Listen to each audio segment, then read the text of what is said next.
Hey everyone, What If Fan here, bringing you another exciting part of What If Transmigrated in Bleach World. You can find the fanfic title and the original author's name on my Patreon page. Make sure to check it out and show them some love. If you enjoy the video, don't forget to like, subscribe, and ring that notification bell so you never miss an upload.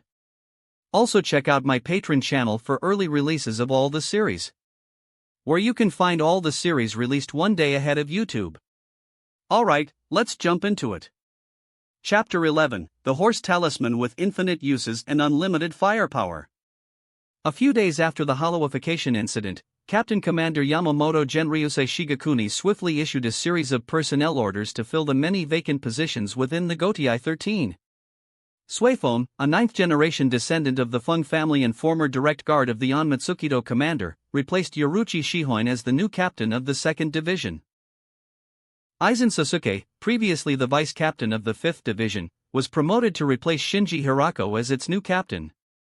Under Aizen's recommendation, Ikemaru Jin, the former 5th Division 5th seat, was elevated to vice-captain. Yamamoto also promoted his trusted subordinate, Kamamura Sajin, appointing him as the new captain of the 7th Division, succeeding Love Ikawa. Tozen Kaname, the sole survivor of the hollowification incident, secured his position with Aizen's support, taking over the 9th Division from Kensei Mugiruma. As for the 3rd and 12th Divisions, suitable candidates were lacking, leaving the positions to be temporarily filled by their respective vice-captains, Izuru Kira and Mayuri Kuratsuchi. However, their situations were far from ideal. Izuru lacked the necessary experience, while Mayuri, though highly capable, was viewed with deep mistrust. The aftermath of the incident left Tsuraitai on edge. Elite Shinigami teams patrolled day and night, hand-picked from various squads, their sharp spiritual pressure setting them apart from ordinary soldiers. Training intensity surged across the divisions, with captains leading by example to demonstrate their power and authority. In this tense atmosphere, Uehara Shiroa, rather than participating in direct combat patrols, made an unexpected request. He volunteered to guard Hanamachi, the famed flower street of Tsuraitai.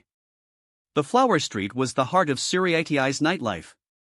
Scents of blossoms mingled with the faint haze of incense, casting a dreamlike charm beneath a canopy of bright lanterns.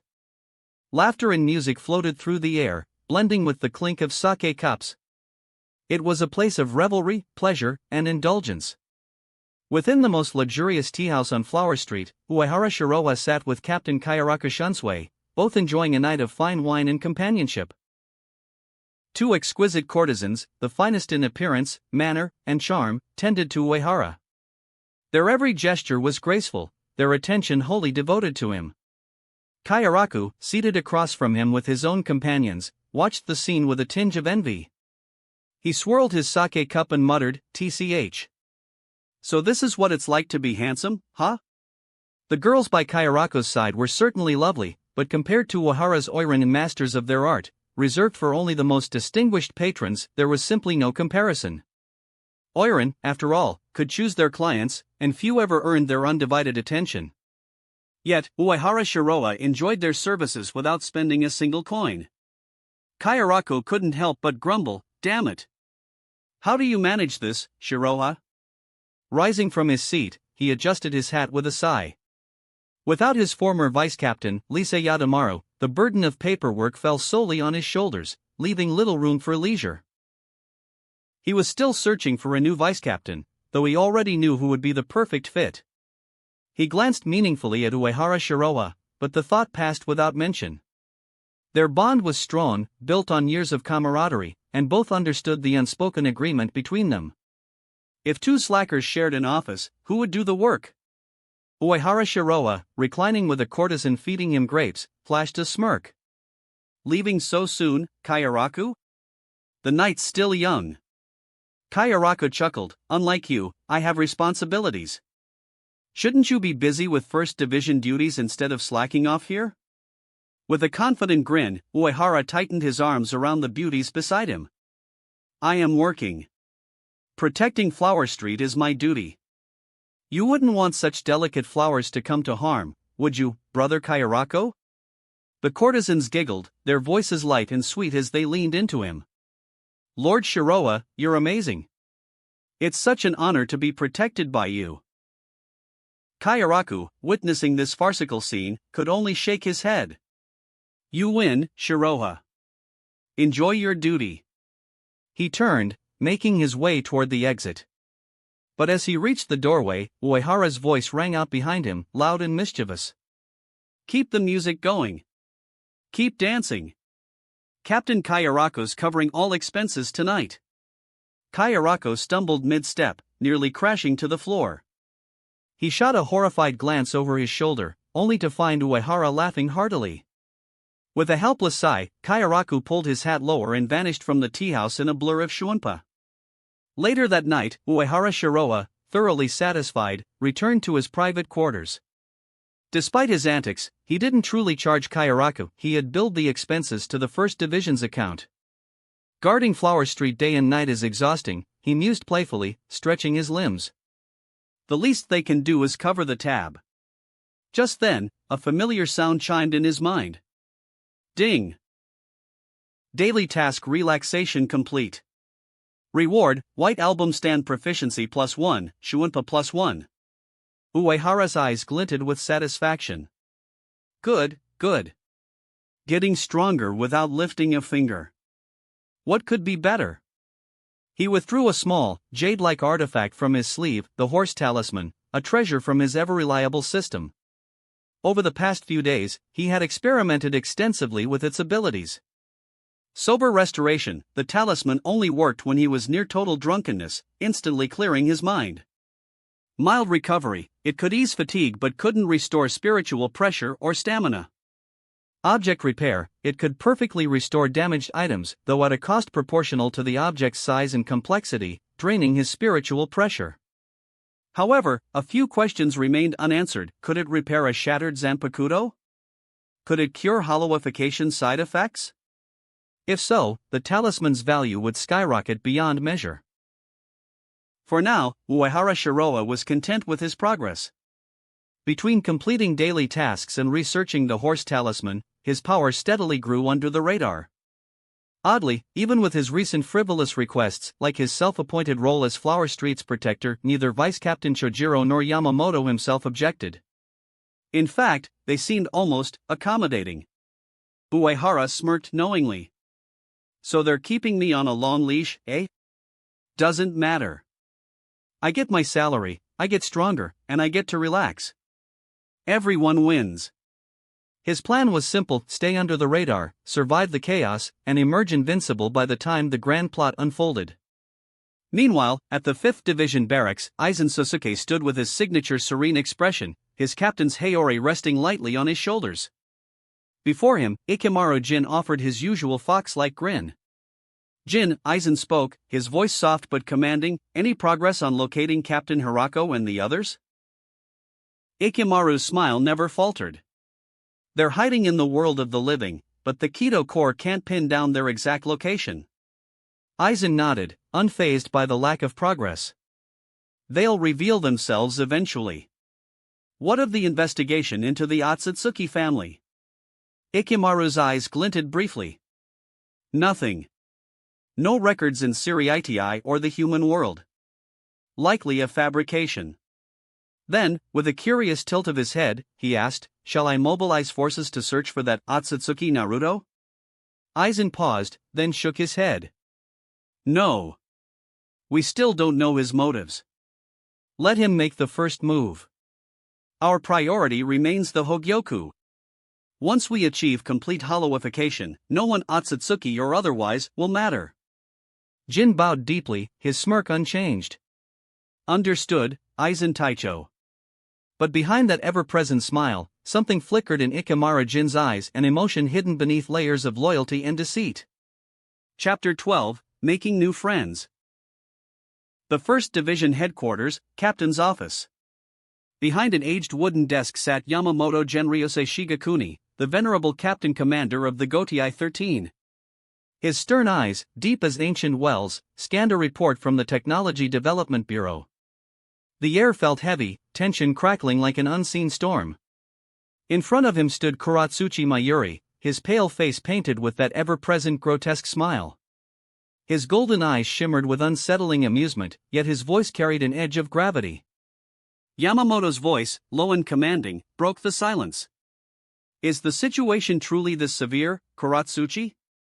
Mayuri inclined his head, his grin stretching wider. Indeed. Due to insufficient manpower, hollow incursions are surging. If the concentration of spiritual pressure in Hueco Mundo surpasses that of Soul Society, the barriers between the worlds could distort. His voice lowered, a note of relish creeping in, or worse, collapse entirely.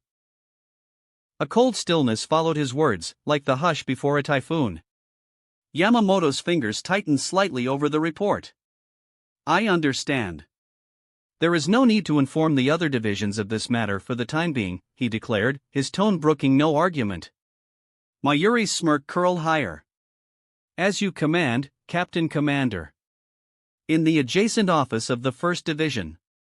Uehara Shiroha leaned back lazily, his feet propped against his desk. His eyes, however, flicked toward the corridor where Mayuri passed, noting the scientist's unsettling departure with mild curiosity. Then, turning toward a gruff figure standing before his desk, he grinned. Genshiro, my dear third seat. So, about that little bill, he flashed his most innocent smile. I didn't get caught using public funds for, essential social engagements, did I? Genshiro Okekiba, the venerable third seat of the 1st Division, stood like an ancient oak, sturdy, stoic, and unimpressed.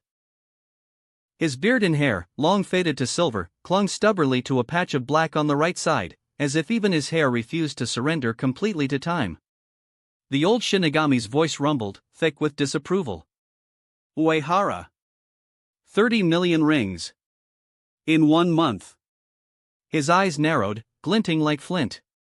Care to explain how you spent an entire vice captain's annual salary? To clarify, rings, the currency of Soul Society, held purchasing power equivalent to modern Japanese yen. The average vice captain's salary, a few million rings annually, was more than comfortable. But 30 million? That was a fortune. And Uehara Shiroha had blown it all on food, drink, and Hanamachi indulgences, and then had the gall to charge it to the 1st Division's expense account. Had anyone else pulled such a stunt, Genshiro Sanpakuto would have resolved the matter decisively. Uehara raised his hands in mock surrender, his expression one of theatrical innocence. Trust me, Genshiro-san, I'm as shocked as you are.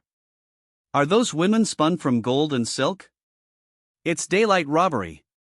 He sighed dramatically, shaking his head. I didn't even place half those orders, but somehow they still ended up under my name. Then, with a sly sideways glance, he added with faux innocence, besides, I've only been his 7th seat for a few years, a man of modest means, really. No savings, no wealthy wife.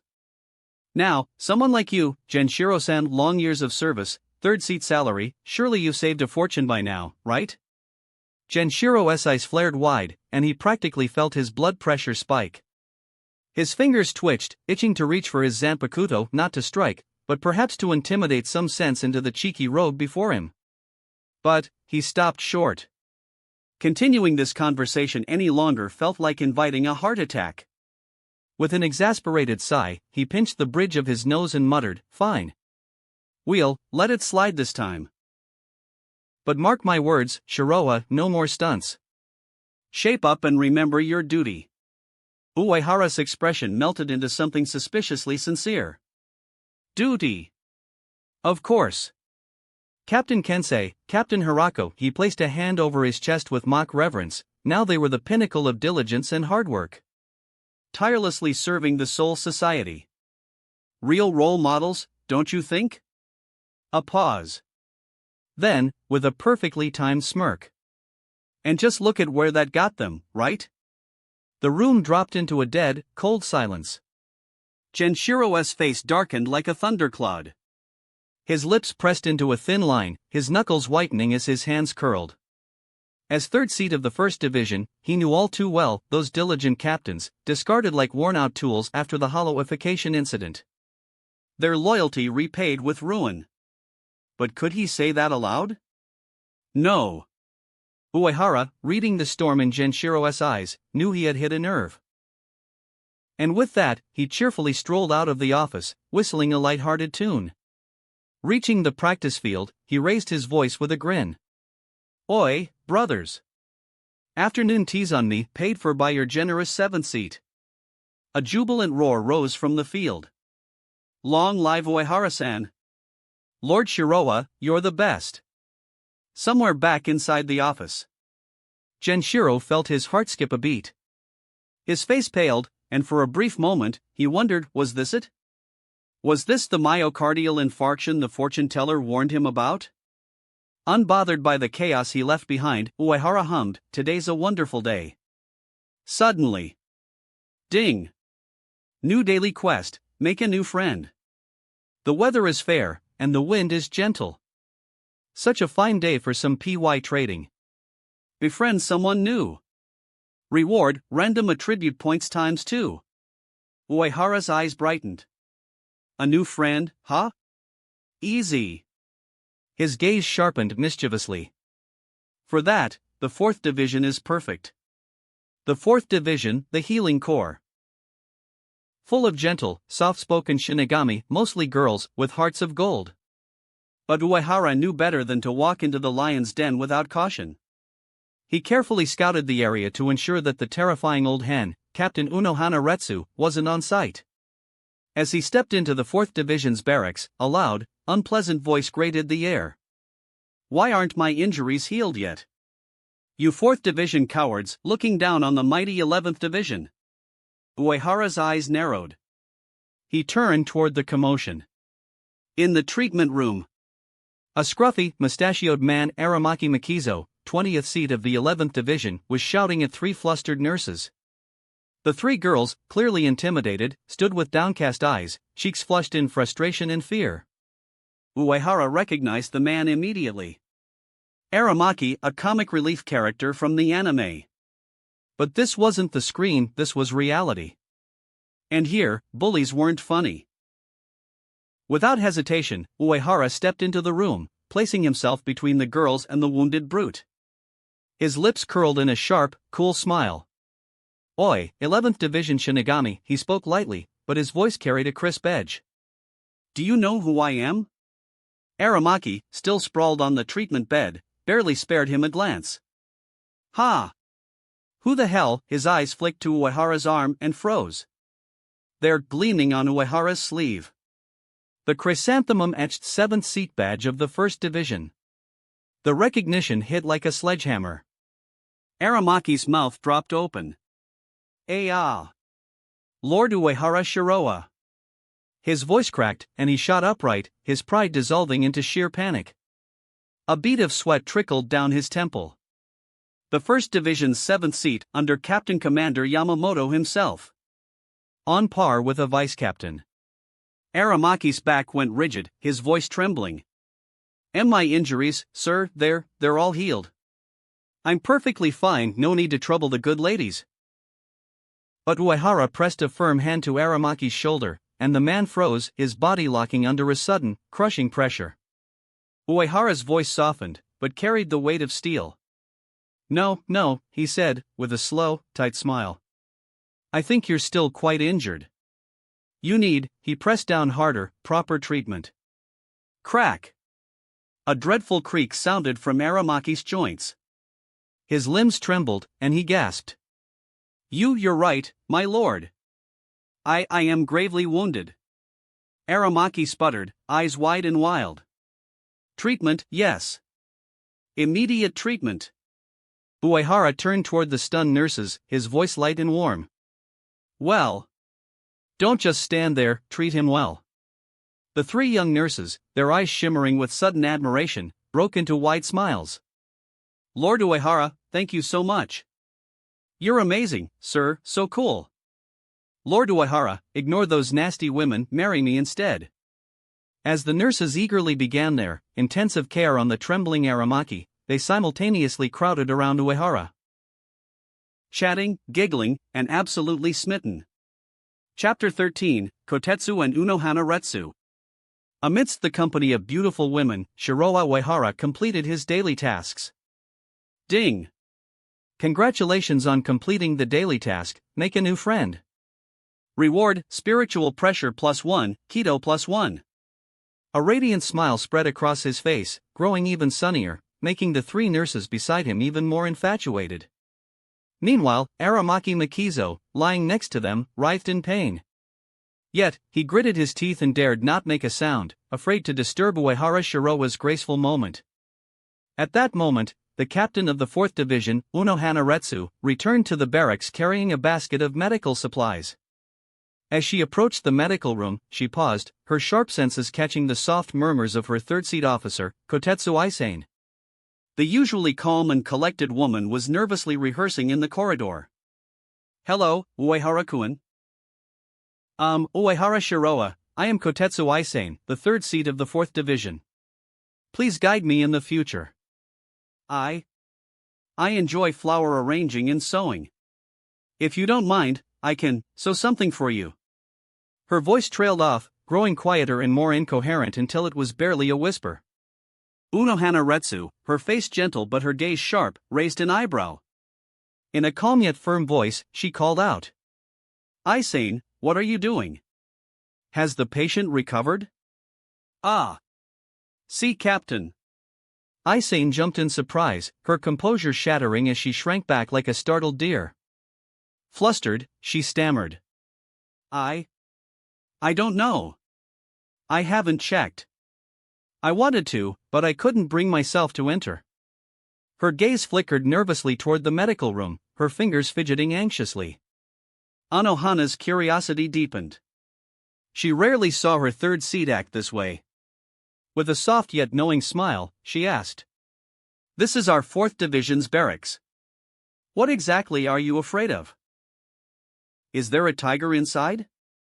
Without waiting for a reply, Unohana, her steps measured and graceful, proceeded towards the medical room. Inside, Uehara Shiroa was having an animated conversation with the 3 nurses.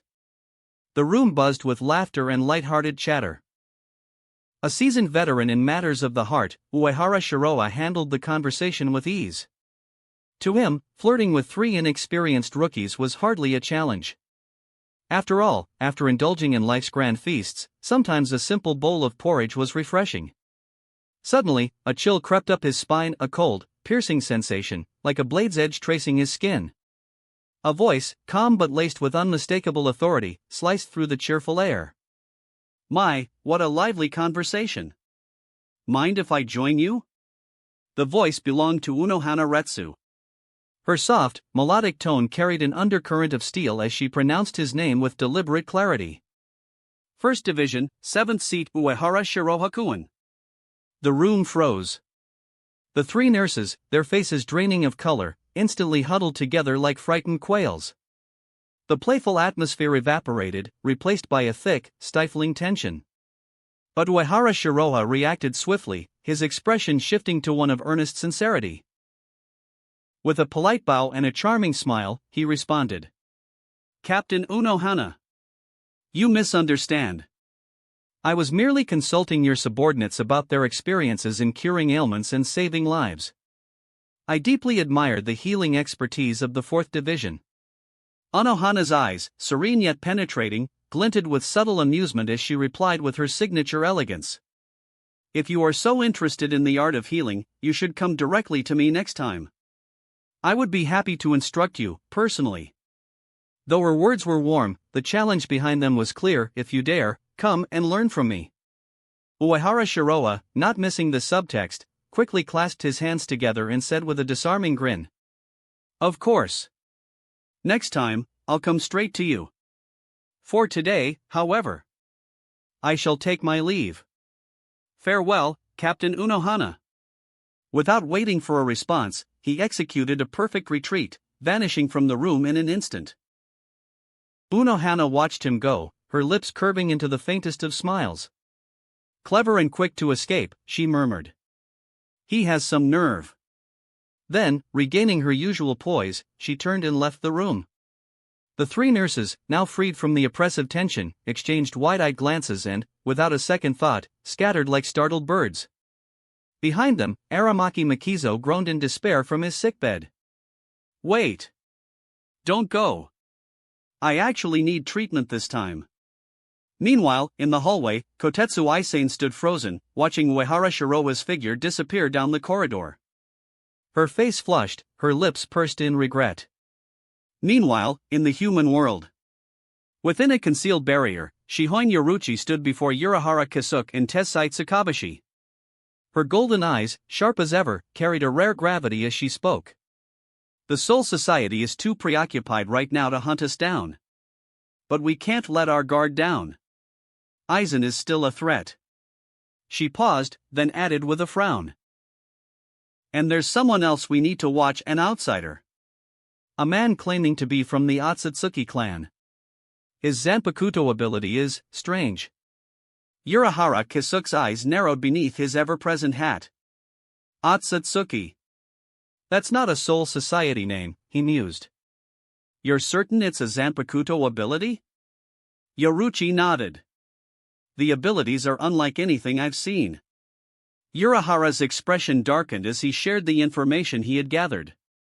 The one calling himself Otsutsuki Naruto has abilities that defy the usual laws of spiritual combat. But I'm not convinced it's Zanpakuto-based. Yoruchi's lips curled into a sly smile. Sounds troublesome and intriguing.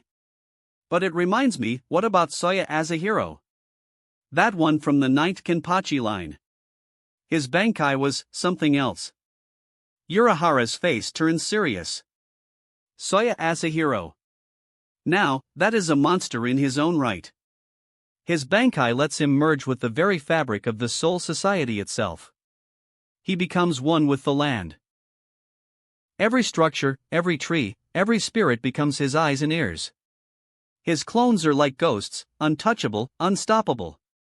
He sees everything. Knows everything. A chill ran through the room as Urahara continued. But, thankfully, his Zanpakuto was sealed when he was imprisoned in Muken. Without his blade, he can't manifest those abilities. Besides, his power only works within Soul Society's domain. Even if he could spy on us, it wouldn't be from here. Yoruchi folded her arms, her gaze thoughtful. Still, we should tread carefully. Abilities like his are too dangerous to ignore. Urahara tugged his hat lower, his voice grave. Agreed. But for now, we have more pressing matters. I need certain equipment from my old lab to stabilize the situation. And there's another project I must complete in private.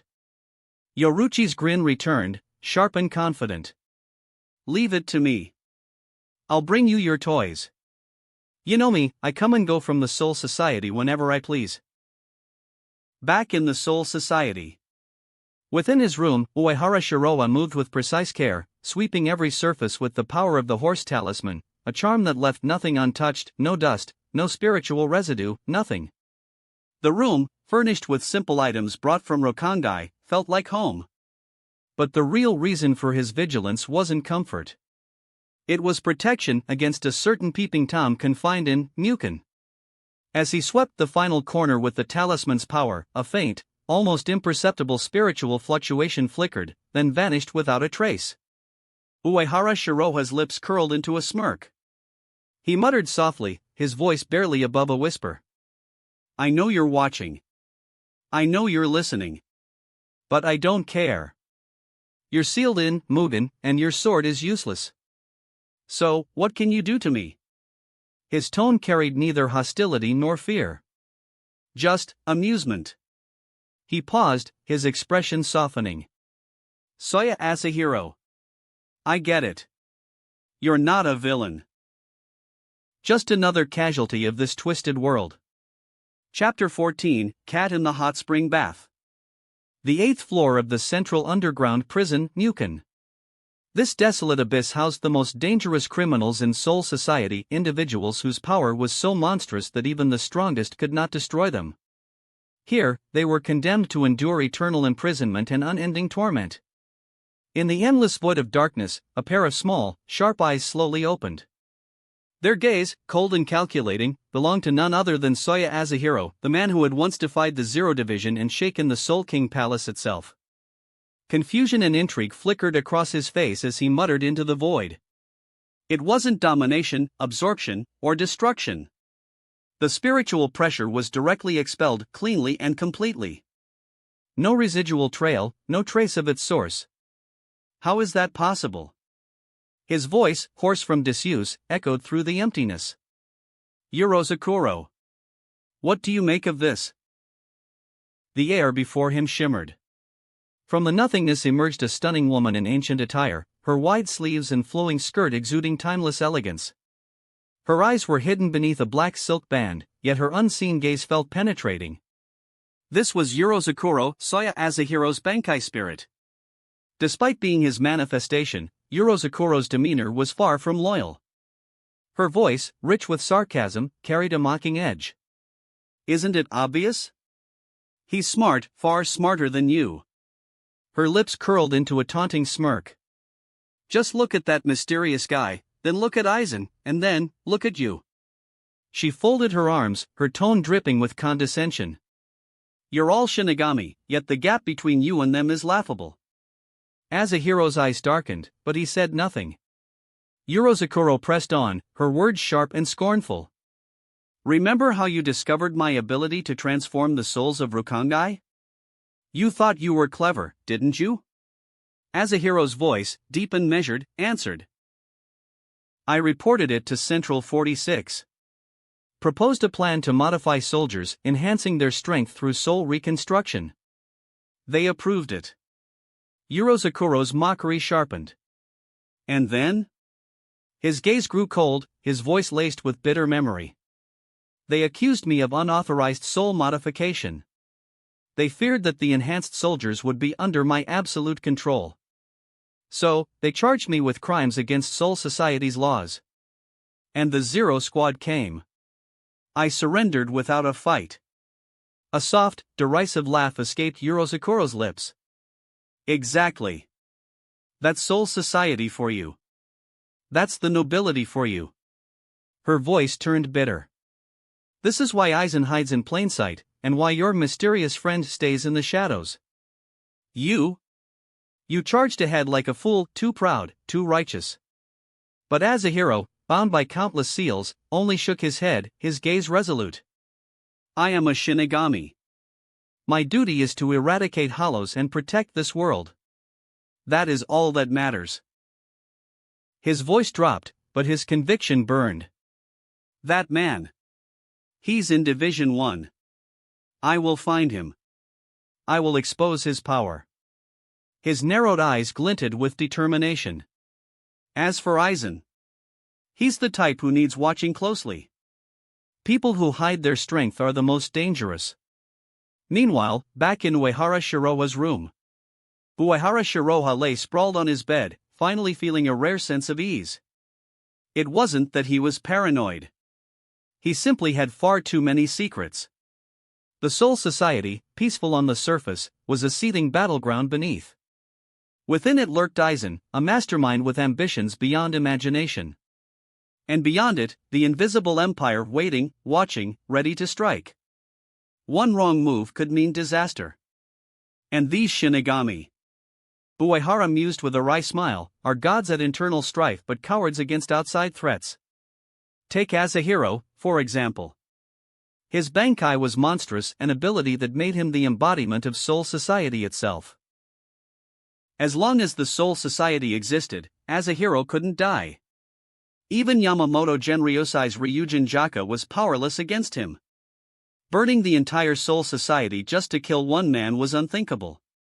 But against the Quincy's, who controlled Ryatsu directly, Azahiro's power was useless. He couldn't fight what he couldn't control. And then there were other freaks, like that guy, whose Bankai turned every Zanpakuto against its wielder. A bootlicking Zanpakuto, Uehara joked to himself. The poor bastard didn't even need to fight. The word target might as well be carved on his back. *TL, please comment if you know who. But what truly disgusted Uehara was Soul Society's politics, the noble clan's power plays, the betrayals, the endless backstabbing among Shinigami. Even the revered Zero Division wasn't innocent. Rather than cooperating with the Gotei 13, they hoarded all core technologies, especially Zanpakuto forging techniques. Every Zanpakuto ever made was known to Otsunemeya, the creator himself. Not a single blade had escaped his knowledge. And then there was Ichibe Hayasupe, the bald monk who literally controlled the concept of names. His shuriken and absurd power manipulated the darkness of the world. And what did every Shinigami wear? Black uniforms. Chew on that one for a while, Uehara thought darkly. Late at night outside the 1st Division Squad barracks, Uehara Shiroa, cloaked in camouflage glasses and phased into a hollow-like spiritual state, moved like a ghost through the night.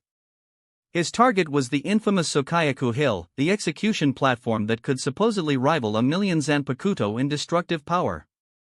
He needed something hidden beneath it. As he passed the 1st Division Squad's perimeter, he noticed a familiar figure.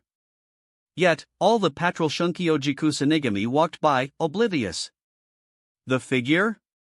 None other than Aizen Sasuke, the newly appointed 5th Division captain. His Kyokusuajetsu had already ensnared their senses. Uehara Shiroa's eyes narrowed. He knew exactly where Aizen was headed, the Central 46. But the Central 46, the lawmakers of Soul Society, were currently resting in Jokiorinto, Pure Pagoda Forest. So Aizen's real target could only be the Great Archive.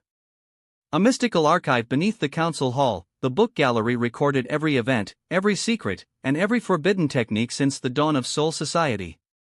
It was, in essence, a certain magical index of this world. Not even captains could enter it freely. Yet, Aizen would succeed because only he ever managed to steal from it. That's where he'll learn about the Hogyoku. From those records, Aizen would discover that Urahara Kisuke had already created a Hogyoku. He would conclude that combining both their Hogyoku would yield a complete one. From there, Aizen would set forth on his path, stealing, manipulating, and eventually using Urahara's creations. Hidden spiritual pressure cloak? Hogyoku extraction techniques? Barrier inversion technology? All of them, Urahara's genius innovations, would become Aizen's tools. Watching from the shadows, Uehara Shiroa smirked and muttered under his breath. Aizen, my man, ever thought about building something yourself? Always freeloading off Urahara. You've practically made him bald with stress. With a flash of Shuinpa, Uehara abandoned his surveillance and continued on his mission. The Sokayaku Hill. The Sokayaku platform, forged from dense sekiseki, was a place of final judgment where condemned Shinigami faced death by Sokayaku, a blade said to hold the destructive force of 1 million Zanpakuto. Kurosaki Ichigo would eventually crush it with one swing. But tonight, Uehara Shiroa's interest lay beneath it. Passing through layers of sekiseki, which nullified spiritual pressure and blocked spiritual particles, should have been impossible. But with his ability, Uehara slipped through effortlessly like a shadow through cracks. The oppressive walls gave way to a vast, brightly lit space. A secret base abandoned and forgotten lay before him. A place surrounded by sekiseki, sealed from detection by barriers that blocked sound, scent, and spiritual signatures. No matter how loud things got down here, no one above would ever hear. Uehara's eyes gleamed. Ha! Thanks, Urahara. Free real estate. From the layout, he could tell Urahara had definitely exploited the Technology Development Bureau to create this place. But now? It belongs to me, Uehara Shiroa. As he wandered through the corridors, he came upon a separate chamber, one sealed behind a high-level Kido barrier. Beyond the shimmering wall, steam rose from a large spring, its misty warmth curling into the air. This wasn't just any spring, it was a healing spring modeled after the blood pond hell from the Zero Division's sanctum. Its waters could rapidly restore one's vitality and spiritual pressure. Uehara Shiroa, however, cared little for its healing properties. His horse talisman could out-heal any hot spring. But the feeling of a hot soak after intense training? That was priceless. As he stepped closer. Splash! The sound of water stirred his senses.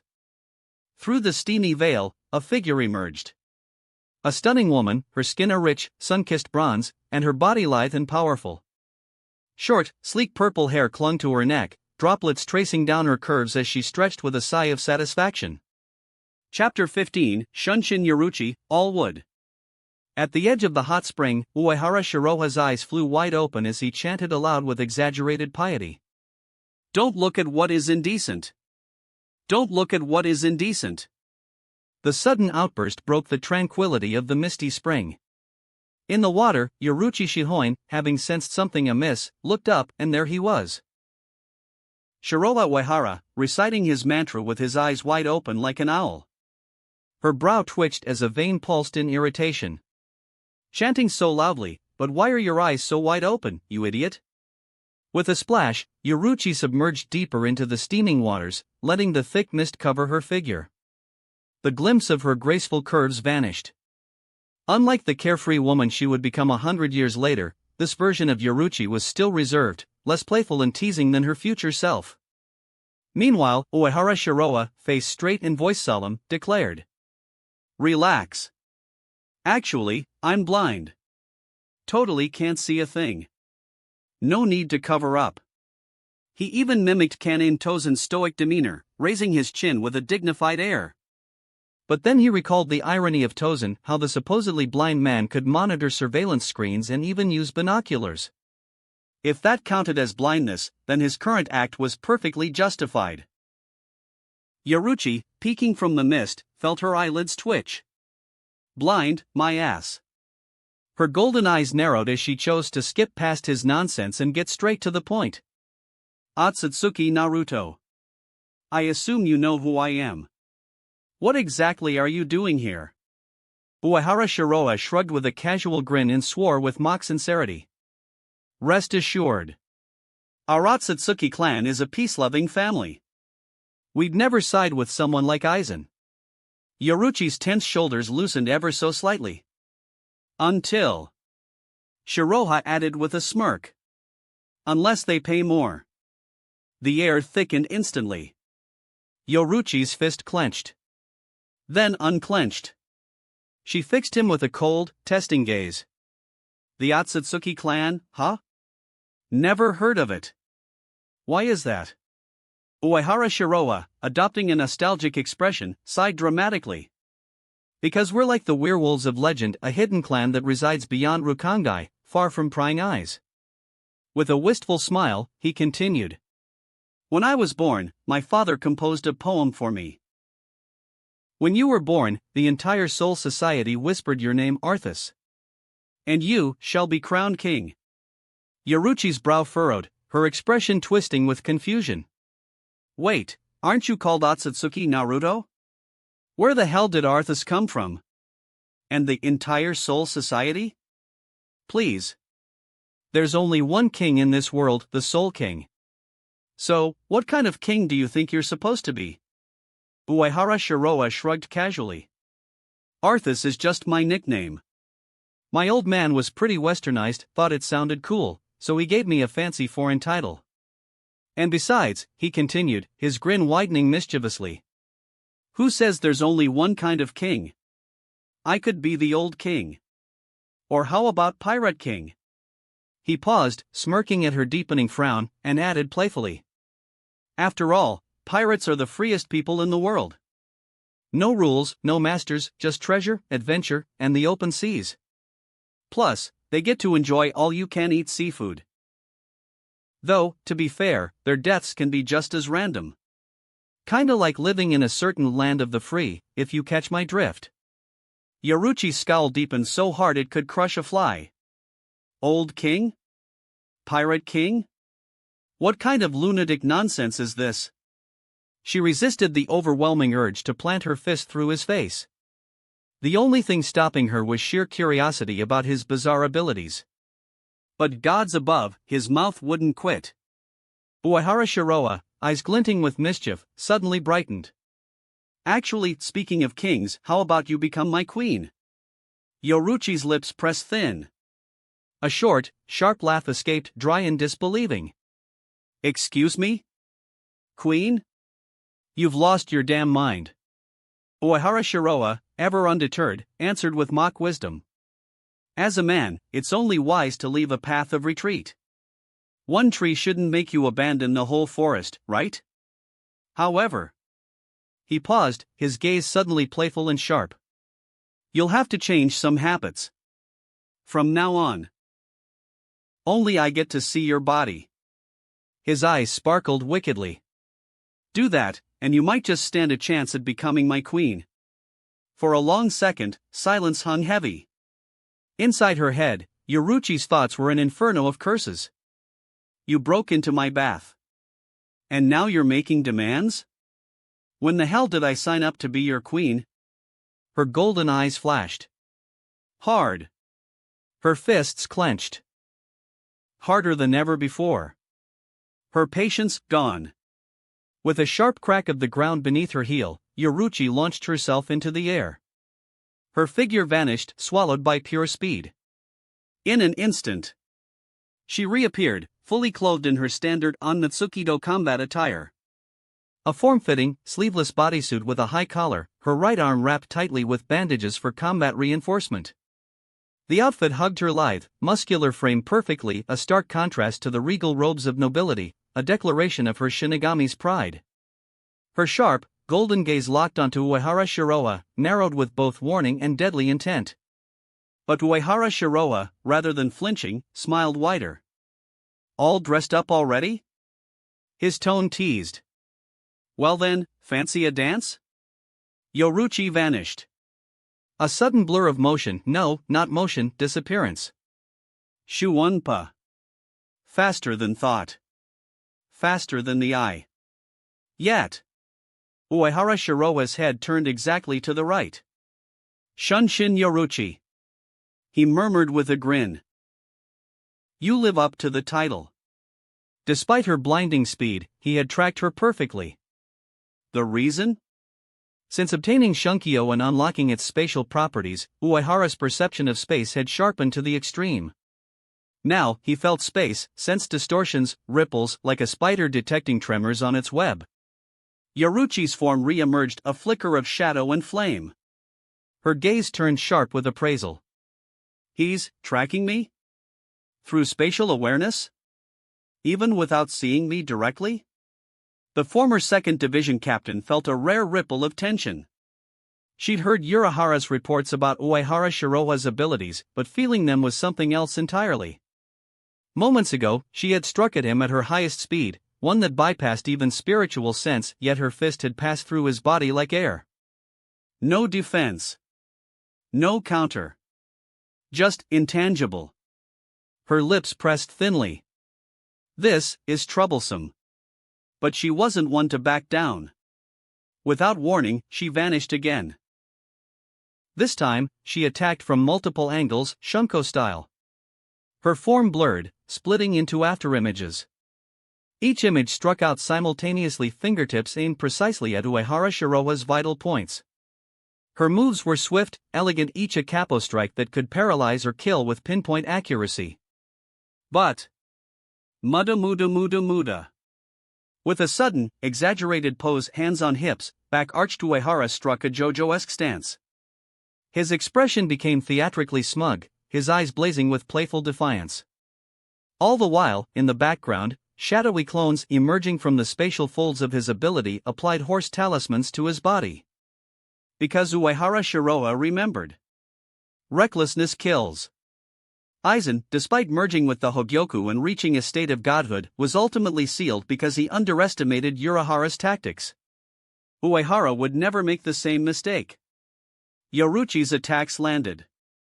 But they passed through his holostate body as if striking air. Her final strike hit where his heart should be. But there was nothing. No flesh. No bone. Just space. Her figure twisted midair, agile as a cat before landing, her toned legs bending to absorb the impact. Chapter 16, Growing Death Gloves. The moment Shihoin Yoruchi landed, Uehara Shiroa turned around abruptly, his eyes filled with surprise. Did you do something just now? Yoruchi's expression grew serious as she murmured, an illusion? But she quickly shook her head, dismissing the thought. If it were merely an illusion, it wouldn't allow the opponent to lock onto her position so precisely every single time. A simple trick couldn't achieve that level of accuracy. Despite the strange situation, Yoruchi didn't show any frustration.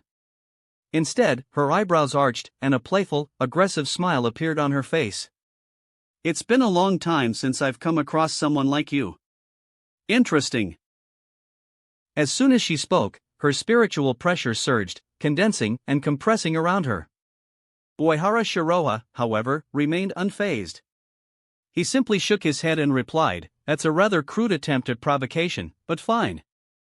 Let me show you the Otsutsuki clan's God-given magic weapon." With that, he took out what appeared to be a simple pair of gloves and calmly slipped them onto his hands. Death gloves. Level, D-rank growth item. Type, extraordinary equipment. Abilities, absorb spiritual pressure and converts it into flexible flames. Can fuse with spiritual energy particles to evolve and unlock advanced modes. Currently in normal mode. Introduction. Also known as the X-Gloves, these gloves originate from the world of Katekyo Hitman Reborn, and were the signature weapon of the 10th Mangala boss, Sawada Tsuneyoshi. They were created by Reborn's pet, Leon. Obtained as a reward for completing Special Mission 2, enroll in Mao Spiritual Academy. These are just ordinary wool gloves. The despairing cry of the 10th Mangala boss. At a glance, the gloves seemed unremarkable, merely a pair of woolen gloves without any apparent power. That was why they were only classified as D-rank items. However, when infused with spiritual pressure, their true potential was unleashed, granting formidable combat capabilities and a unique growth potential. Seeing Uehara Shiroha put on those seemingly ordinary gloves, Yoruchi couldn't help but laugh. "Ha! These are just wool gloves. You're calling this a God-given magic weapon? Do you think I, the head of the God-given weapons fan, would take this seriously?" The Shihuan clan, one of the 5 noble families of Seoul society, possessed numerous legendary weapons, earning them the title God-given weapons fan. To bring out a so-called God-given weapon in front of her was akin to showing off a cheap trick to a master. But Uehara Shiroha only smirked. Spiritual pressure condensed in his hands, and suddenly, the gloves emitted a dazzling glow. In an instant, the once woolen gloves transformed into gleaming steel. A large D appeared, engraved on the back of his right glove. Then, Uehara Shiroha vanished.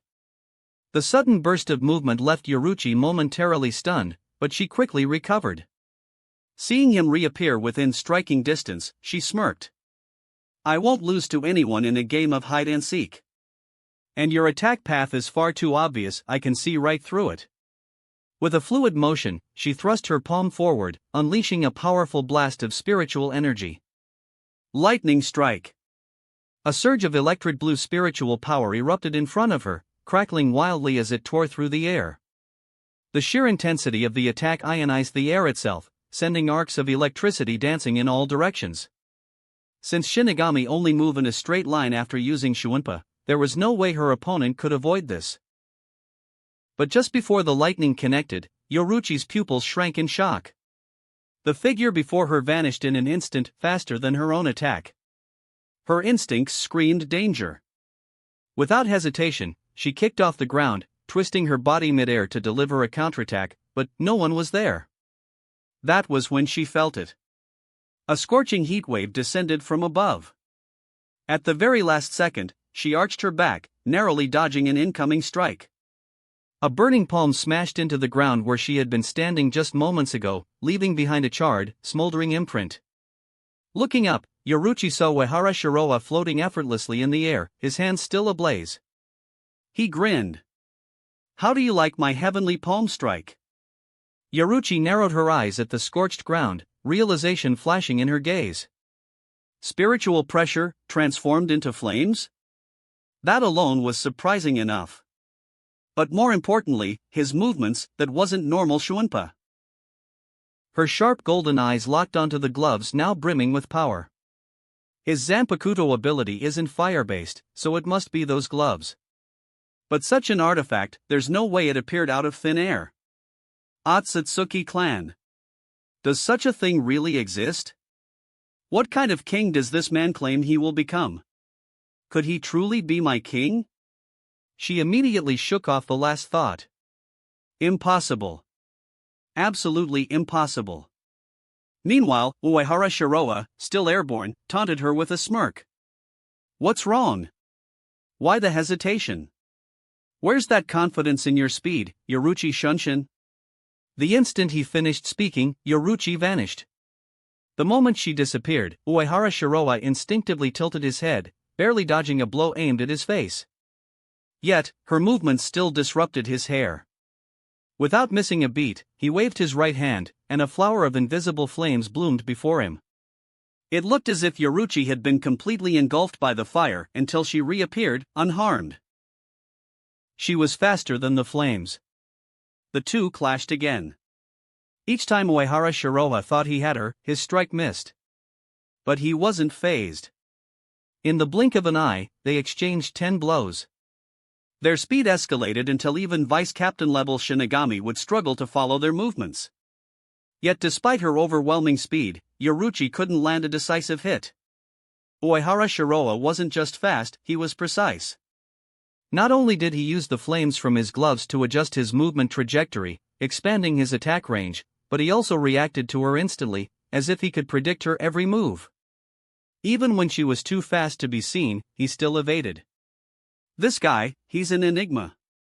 He reminds me of that man Aizen. Unfathomable mind. Unfathomable strength. At that moment, even as they fought at high speed, Uehara Shiroa still had the audacity to comment. Your Shuunpa is impressive. But, speed isn't everything.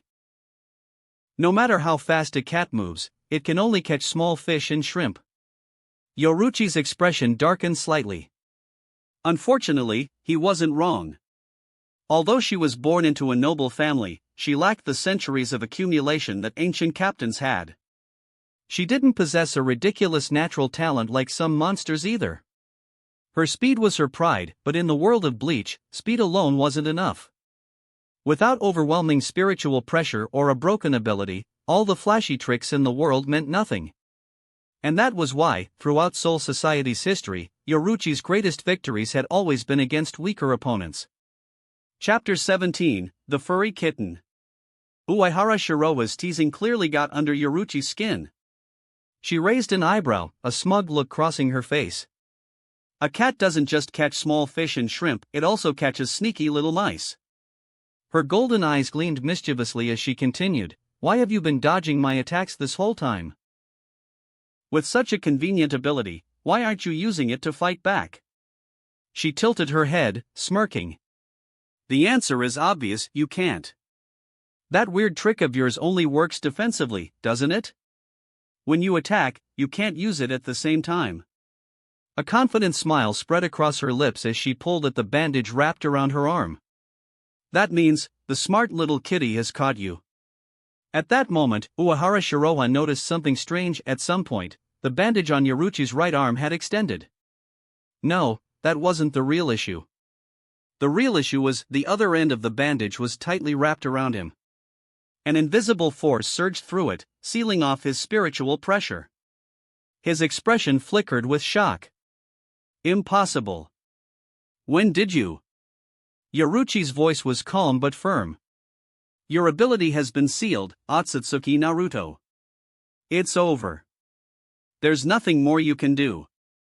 For a moment, Uehara Shiroa lowered his head in apparent defeat.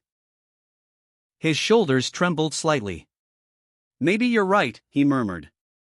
I was blind. My queen betrayed me. My ability is now sealed. He let out a bitter laugh. Arrogance really is a terrible thing, especially when you're convinced of your own superiority. Yoruchi frowned. Are you just trying to comfort yourself? No, this feels raw. Before she could finish, she swung her arm, delivering a lightning-fast captain-level strike to Uehara Shiroa's head. Bang! But the moment her attack connected, he vanished. Only a pair of ordinary wool gloves remained where he had stood. Yoruchi's pupils shrank. What? For the first time in a long while, she was so startled that she almost let out an involuntary meow. Her instincts flared, and she instantly flipped backward several times, landing near the killing stone, pressing her back against the wall, eyes sharp with vigilance. Across the battlefield, Uehara Shiroa stifled a chuckle. What a shame. If only he had a camera, this moment would have been absolutely priceless. The truth was, the Uehara Shiroa she had been fighting was just a shadow clone. From the very beginning, he had been observing from the shadows. With both Doraemon-level gadgets and God-given magic weapons in play, who knew what kind of absurd tricks Yoruchi might pull out next? So of course, he wasn't going to personally fight her. Why risk himself when a clone could do the job? After all, a shadow clone wasn't afraid of death and still gained battle experience. Uehara Shiroa had always believed in being cautious. He scoffed inwardly. Aizen, take notes. This is how you play the game of deception. Noticing Yoruchi still inching along the wall like a wary little kitten, Uehara Shiroa smirked, eyes gleaming with mischief. This was too much fun.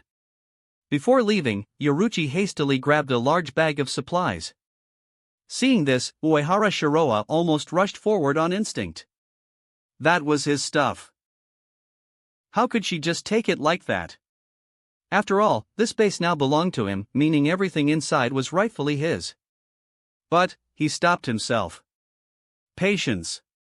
To catch a big fish, you had to let the bait swim away first. So he endured it. Watching Yoruchi retreat like a thief in the night, Uehara Shiroa sighed dramatically before picking up the discarded death gloves and strolling around his newly acquired base. After a thorough inspection, he muttered to himself. Just the leftover equipment, barriers, and facilities alone are worth over 1 billion ring. He whistled in admiration. No wonder everyone wanted to become a captain. The profit margins were insane. He chuckled. And they didn't even invite me to the looting party? Serves them right for getting robbed. With zero guilt, he claimed the base as his own. After tidying up, he pulled out a small flag and planted it firmly into the ground.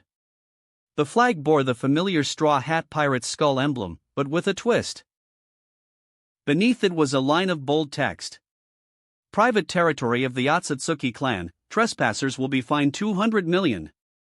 Clapping his hands in satisfaction, he nodded at his newly acquired headquarters. Tonight had been a massive win.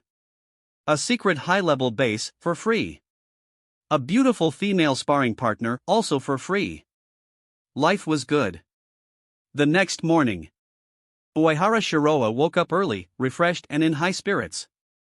Having a secret base made everything 10 times more convenient. More importantly, it was a direct link to Shihoin Yoruchi and Urahara Kasuke. And those two had a lot of interesting things he wanted to get his hands on. His ambitions were growing stronger by the day. Stretching lazily, he opened his daily task list. Fishing, daily task. The sun is shining, the breeze is gentle. You decide to pick up your favorite fishing rod and head to the river for some relaxation. Reward, random attribute +2. Ah, an old favorite. Uehara Shiroa had high-end fishing gear specifically for this task. Rukangai, North District. While the soldiers of the 1st Division trained diligently, Uehara Shiroa strolled through Rukangai, wearing a bamboo hat and carrying a fishing rod over his shoulder. He chose Rukangai for one simple reason. The fish here were wilder. And it definitely wasn't because it was easier to fry fish with Kido without anyone noticing. Of course not. His destination? Kurodo Gate. It was the closest gate to the 1st Division, often under their jurisdiction. As he walked, he felt a pang of nostalgia. In 100 years, Yawatch would return. The Invisible Empire would invade Soul Society again. And this very gate, Kurodo Gate, would be where Sasakibe Chojiro, his vice-captain, would be the first to die, his bankai stolen. A grim fate awaited Soul Society. Blood. Flames. Corpses. Uehara Shiroa clenched his fists. Well, at least the red light district shouldn't be destroyed. That would be a true tragedy.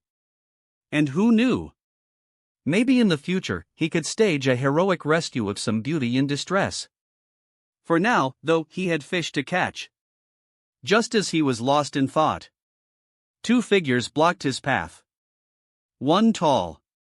One short. Both dressed in Shinigami robes, grinning coldly. The taller one a bald brute with a long sword, narrow eyes, and red eyeshadow. The shorter one a stylish man dressed like a noble, his robes adorned with far too many accessories. Uehara Shiroa immediately recognized them. Madarame Ikaku. Ayasegawa Yumichika. Seeing Uehara Shiroa in a bamboo hat, Ikuku's grin widened in excitement. Yumichika, I told you I'd catch up to him. He cracked his knuckles. Hey, you. You're Uehara Shiroa, 7th seat of the 1st Division, right? Uehara Shiroa blinked. How do you know I caught a 30-gene fish last time? Ikuku froze. Huh? Turning to Yumichika, he scratched his head. Did I say it wrong, or is there something wrong with his ears? Yumichika smirked. Uehara Shiroa. Don't play dumb. Chapter 18, Your Zanpakuto is the most useless. In front of the gate, Uehara Shiroa stood calmly, watching as Madarei Mikaku and Ayasegawa Yumichika exuded black battle energy, their fighting spirit flaring up. Yet, instead of showing concern, he suddenly laughed. Come on, don't be so serious. It was just a joke. He raised a brow lazily. So, what do you guys want from me? Ikuko stepped forward, his towering frame radiating oppressive battle intent. The original reason? He sneered. To beat you up for humiliating that idiot Aramaki Mikizo. Thanks to you, he's still lying in the 4th Division's barracks, crying his eyes out. But then Ikuku grinned, eyes filled with raw excitement. But honestly? That's just an excuse. A loser like him can only blame himself. The real reason, Yumichika interjected smoothly, is that we want to defeat you and prove that Captain Zaraki is the strongest. Ikuku nodded. Yeah, by taking down you, the genius of the 1st Division, we'll show everyone that the 11th Division is the true powerhouse of the Gotei 13. Uehara Shiroa crossed his arms, pretending to ponder seriously. I see. But if you're really trying to prove strength, shouldn't you challenge Captain Aizen of the 5th Division first? His tone was casual, but the moment Aizen's name was mentioned, the atmosphere shifted. If you manage to defeat him, Uehara continued with an amused smile, then you can come after me. At that point, I'd believe anything even if you told me Captain Zaraki plans to lead the 11th Division to the moon. Ikuko's vein popped on his forehead. Bastard, are you saying you're stronger than Captain Zaraki? Enough talk. With a growl, Ikuku unsheathed his sword in one swift motion, gripping both the blade and the scabbard. Extend, Hozukimaru. A surge of spiritual pressure burst forth, and his katana immediately transformed into a long spear. However, aside from the change in shape, nothing seemed different. Watching the scene unfold, Uehara Shiroa couldn't help but smirk inwardly. Ah, Hozukimaru. It has to be you. This poor excuse of a Zanpakuto had been through hell. First, a rookie Shinigami shattered its Shurkai. Then, in Bankai mode, it just became bigger only to suffer a permanent durability debuff, making it weaker than before.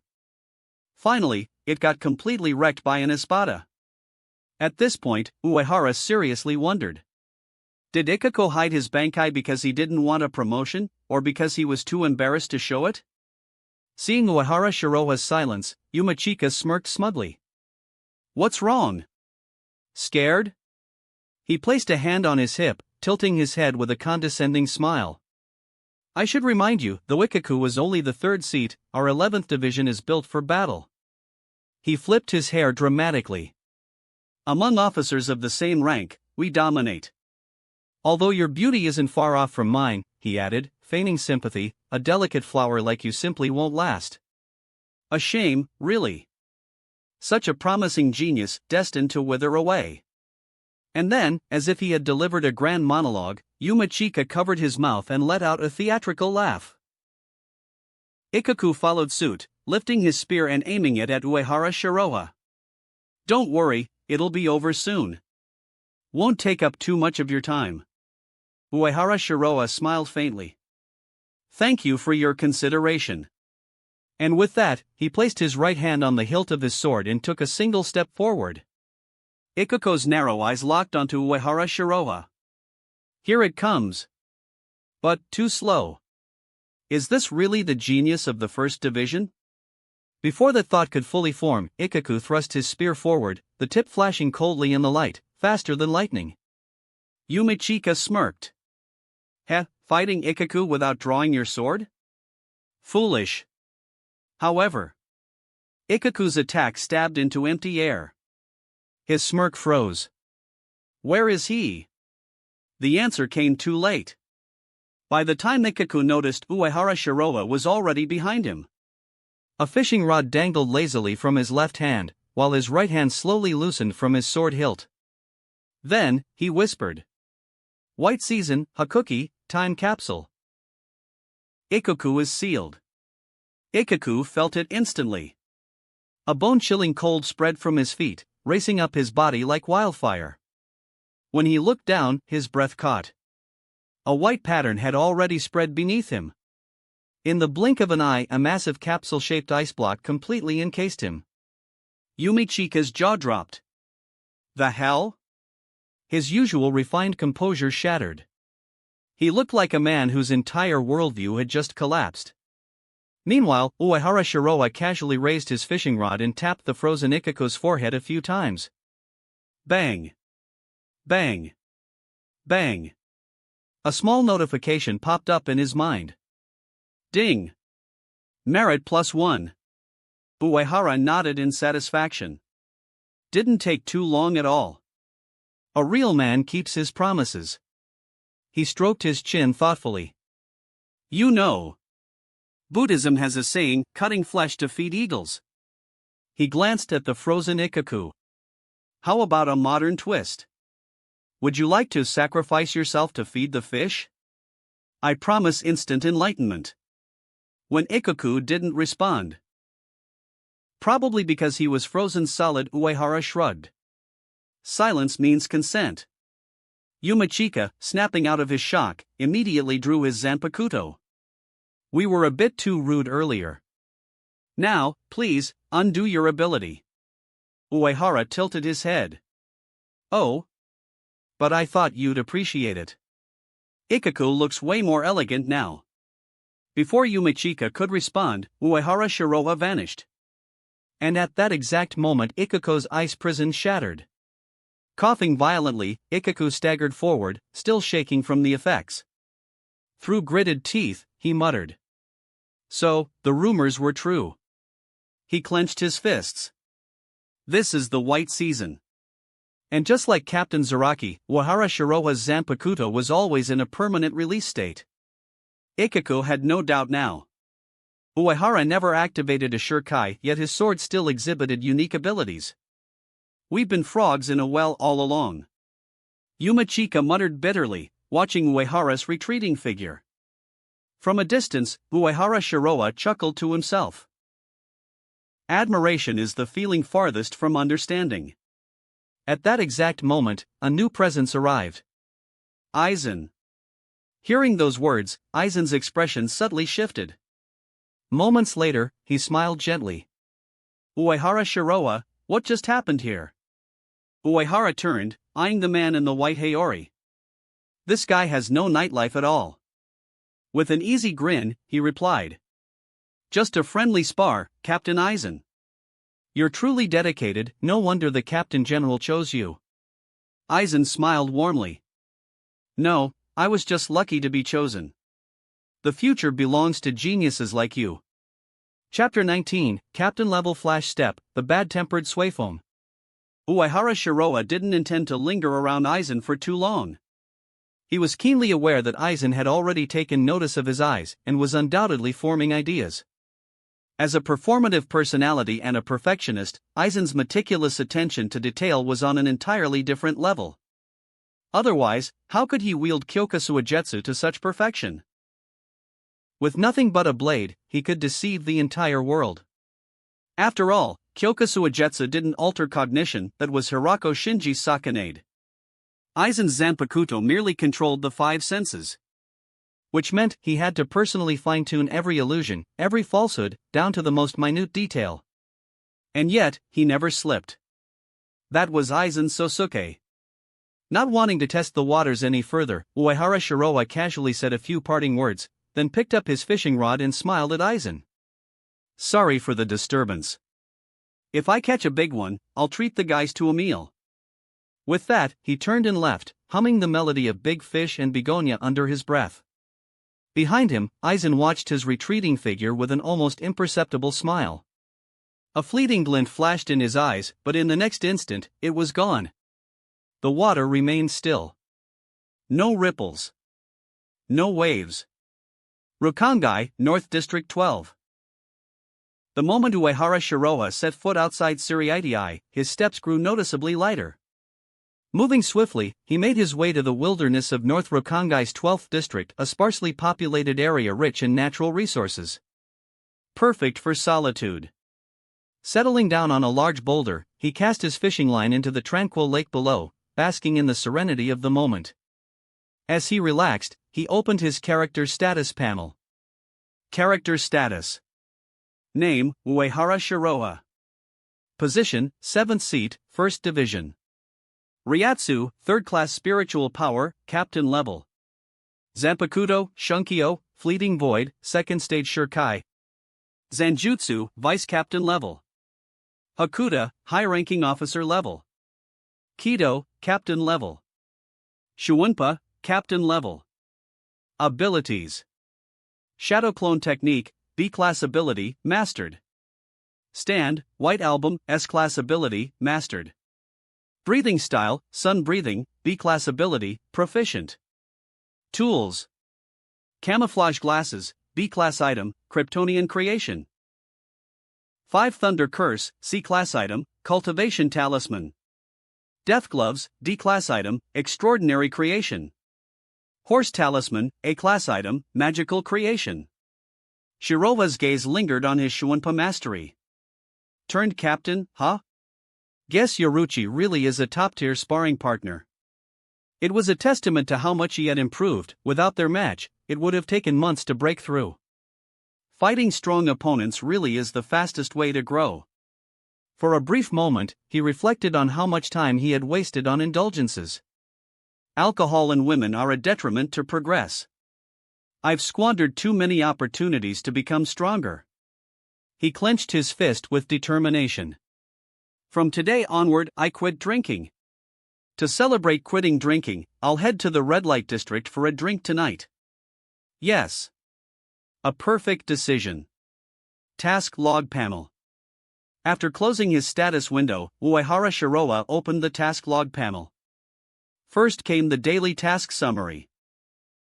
As of yesterday, you have completed 7,251 daily tasks, earning a total of 14,502 random attribute points.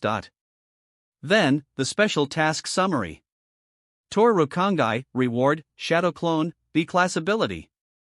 Enroll in the Shino Spiritual Academy, reward, Death Gloves, D-class item. Obtain a Zanpakuto, reward, stand, White Album, S-class ability. Zanpakuto meditation, communicate with the sword, reward, 5 Thunder Curse, C-class item. Graduate as top student and join the Gotii 13, reward, camouflage glasses, B-class item. Gain recognition in the 1st division, reward, sun breathing, B-class ability. Witness the birth of the visored, reward, horse talisman, A-class item. Looking at his extensive list of rewards, Uehara Shiroha felt an immense sense of satisfaction. This was his territory. But as time passed, his mood soured. Where were the fish? Where the hell were the fish? His fishing line remained motionless, the water undisturbed. Just as he began considering which Kido spell would be most environmentally friendly for mass fishing, a thunderous roar erupted from the distant mountains. At the same time, he felt it. A powerful surge of Ryatsu. Uehara Shiroha's eyes gleamed. I knew it. My bad luck isn't because of poor fishing skills, it's because someone is screwing with me. Reeling in his empty line, he stood up and prepared to collect debts. Ding! Daily task completed, fishing. Rewards, +1 Hakuta, +1 assassination techniques. Uehara Shiroha nodded in satisfaction. At least I didn't walk away empty-handed. And with that, he vanished from the spot. Mountaintop. Arriving at the scene, Uehara Shiroha spotted a lone Shinigami attacking a massive boulder. Why? Why did you abandon me? I will become a great captain and you'll regret leaving me behind. The furious voice belonged to a small-framed girl, clad in an outfit similar to Yoruchi's Onmitsukido uniform. Though her black haori draped over her shoulders in an attempt at authority, her lack of curves made the intimidation factor non-existent. This petite, plain-looking girl was Suifeng. Hearing her bullied wife mutterings, Uehara Shiroha barely suppressed his laughter. Seriously? This is adorable. But his amusement was short-lived. Because the moment Suifeng sensed another presence, her head snapped toward him. Who's there? Her gaze sharpened like a blade, her reiatsu flaring with hostility. The moment she saw his Shinigami uniform, her expression turned dangerous. You, she hissed. Did you hear everything just now? Uehara Shiroha, master of tactical retreat, instantly took a step back. Of course not. My hearing's terrible. If you don't believe me, ask the bald guy from 10th Division. It was a flawless evasion tactic. But Suifeng's expression only darkened. And the next moment, she vanished. Ice lock. Reacting instinctively, Uehara Shiroha swung Shunkyo, creating a freezing blast that coated the air in frost using white album. Suifeng barely managed to evade, her pupils contracting in shock. A permanently released frost-type Zanpakuto. Recognition flashed in her eyes. You're Uehara Shiroha. With an icy smirk, Uehara Shiroha flourished his sword. Indeed. The prodigy personally favored by the captain commander. Suifeng's face darkened. I'll be leading the Onmitsukido soon, and I will remember this. Her fists clenched. He might not be worth killing. But physical amnesia? That was still an option. Chapter 20, Helpless Suifeng Haggard Kayaraka Shunsui. Facing the aggressive Suifeng, Uehara Shiroha sighed and muttered, as expected of Captain Suifeng, your heart is even more venomous than a wasp sting. Then, his expression turned fierce as he straightened his back. In that case, I have no choice but to fight. On the honor of Captain General Yamamoto of the 1st Division, I must survive your hands. Suifeng scoffed, a trace of disdain flashing in her eyes. That's it? Uehara Shiroha paused, then added with a smirk, and if I do, I'll spread the news of your secret love for the wanted criminal, Shihoin Yoruchi, throughout the entire Soul Society. You damn bastard. Suifeng's body stiffened, her face turning pale for a brief moment before her rage erupted. Her eyes burned with fury, practically glowing red. At that moment, she wished her Zanpakuto was Ryujin Jaka. If it were, she could reduce the man in front of her to ashes in an instant. Without hesitation, Suifeng raised her right hand and released her Zanpakuto. Sting all enemies to death, Suzuma Bachi. In an instant, a golden, needle-like blade extended over the middle finger of her right hand. At the same time, an overwhelming pressure, laced with palpable killing intent, crashed down upon Uehara Shiroha. Looking at the furious woman before him, Uehara Shiroha cursed internally, seems like I went a little too far. TSK, how amusing. The Tsundere has completely transformed into a Yandere. Not daring to waste a second, he turned and fled. Suifeng sneered. Showing off Shuunpa in front of the Onmitsukido's commander and the top assassins of the punishment force? Ridiculous. However, her confidence didn't last long. Because Uehara Shiroha was fast. More importantly, he seemed to be familiar with her movement patterns, dodging her pursuit just in time every single time. Thus, the two darted through the dense jungle of Rukongai, one relentlessly chasing, the other desperately fleeing. You really don't feel the cold? Uehara Shiroha called out in exasperation.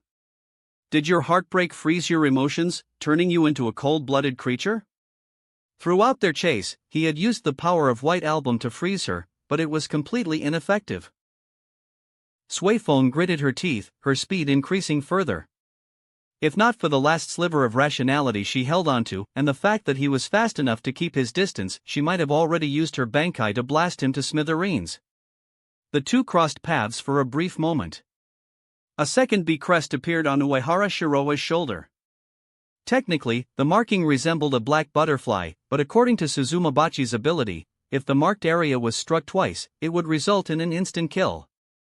Sounds deadly, Uehara Shiroa thought, but in the entire series, has this ever actually worked?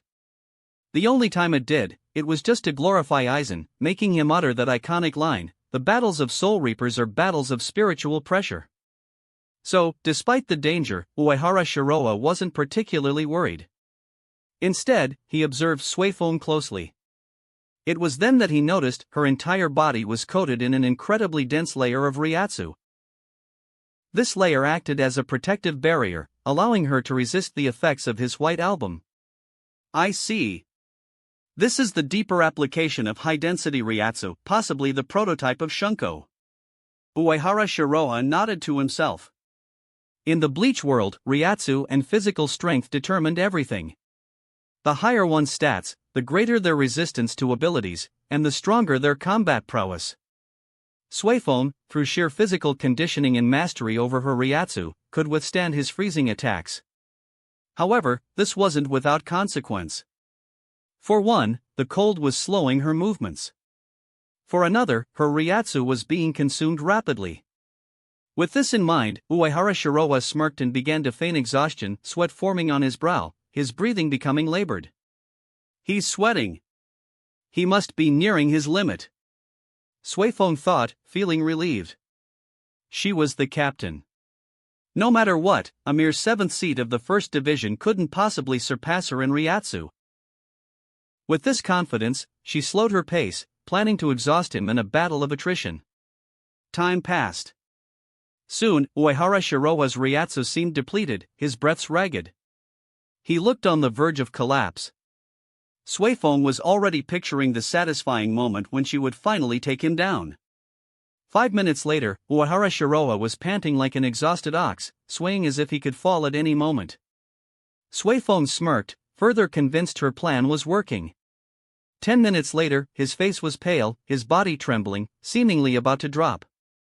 15 minutes later, Uehara Shiroa still hadn't collapsed. 20 minutes later, he was still running. You liar! You shameless liar! Suifeng snapped, realizing she had been tricked. She had chased him from the 12th district to the 1st district, yet rather than exhausting him, she was the one wasting energy. Suddenly, a thought struck her. The 1st district, damn it! Ahead of her, Uehara Shiroa had already reached the Black Ridge Gate. Murder!